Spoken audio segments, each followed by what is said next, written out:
বন্ধুরা, আপনারা জানেন কি এই দুনিয়ার সবচাইতে শক্তিশালী জাতির নাম কি আর তারা দেখতে কেমন ছিল?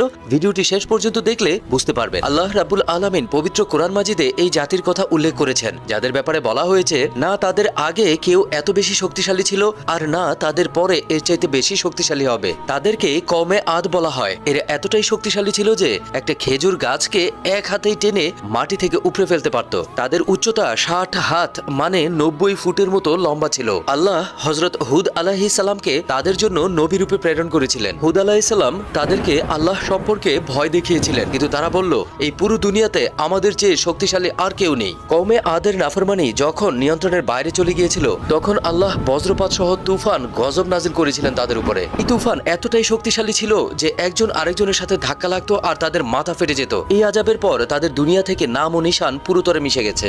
ভিউয়ার্স, ভিডিওটি ভালো লাগলে প্লিজ লাইক এন্ড সাবস্ক্রাইব।